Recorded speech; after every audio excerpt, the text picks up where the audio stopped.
So I think in this game, I totally epitomized the meaning of Lob City. Now, if you guys remember, a few short days ago, I posted a gameplay with me being the Pelicans and my opponent being the Hawks, and everything just went his fucking way. So we decided to rematch probably a half hour later on that day, and I went with the Clippers, and this is pre-patched gameplay.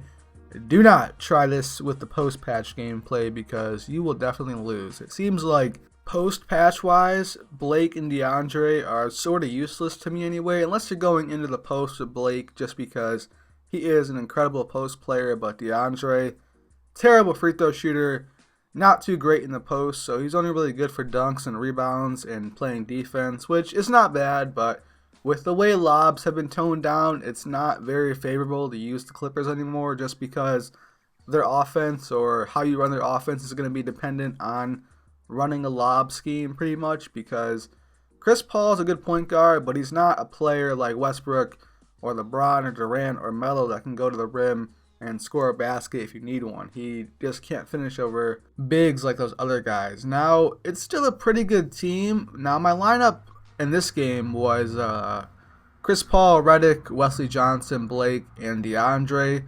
Now that I've gotten to post-patch, I start Chris Paul, Redick, Crawford, Blake, and DeAndre. Still a pretty decent team, but I don't think they're on the level of the Cavaliers, the Warriors, the Rockets, or the Thunder when Durant comes back, just because of the lob sort of nerf. So I don't know if Mike Wang will address it, but we'll see in the future. But anyway, playing the Hawks it's so annoying. Like, it seems like everyone on their team can shoot, so you really can't leave everyone or anyone open pretty much. And they play great defense. Teague is like crackheads fast. It's so crazy.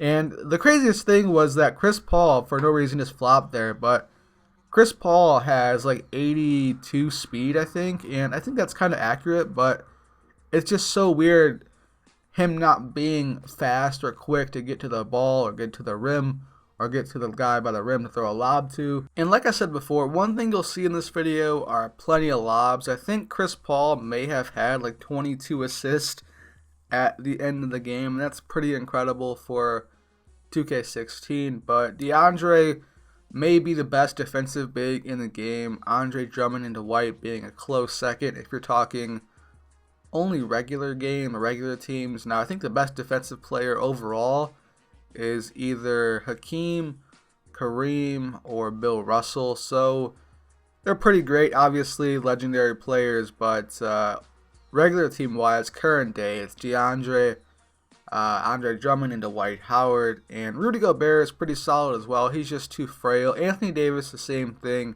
He's just not as big as they are, so he doesn't really protect the rim too well against, stronger players like LeBron or Melo or someone like a Zach Randolph. So, at least in 2K wise, in real life, AD's a beast, so don't get it confused or get it twisted. He's a beast. But I get the steal right there with Chris Paul pushing on the break.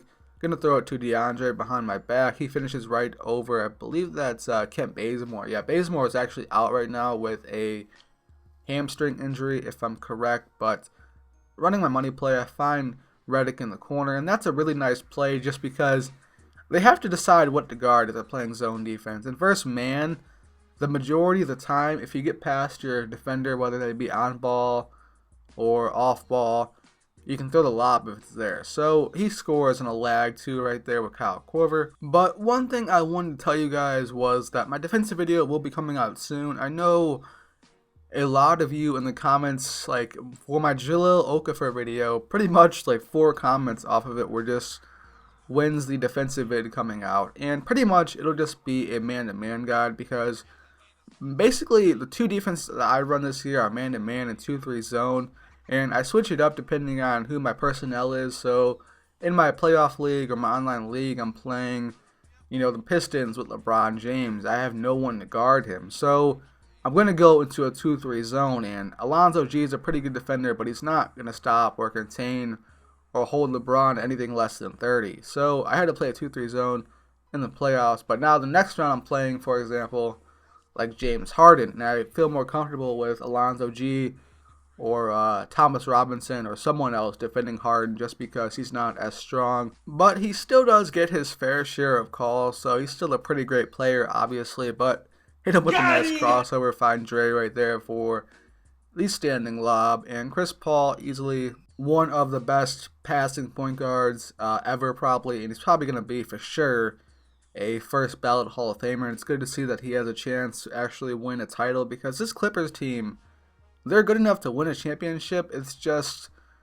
they're lacking like one piece. I don't know what it is, but like, for example, they gave up like a 15-20 point lead to the Warriors the other day. Now this Warriors team may be all-time great, so I really don't blame them, because the Warriors are pretty much just super dominant. They're 14-0, and it doesn't look like they're going to stop anytime soon. But get the read with Chris Paul pushing on the break. And that's what I was talking about right there. That was a bit annoying. Like, Chris Paul couldn't get past Jeff Teague just because Teague was so much more faster than him. And, like, you just couldn't do anything because of the bumping. And Teague is probably 15 pounds lighter than Chris Paul. And he was bumping him out of the way. But 6-point game right now, going into the post with Paul Pierce. And actually, I really didn't like Pierce to start the year, but now I've grown to actually like his game in 2K.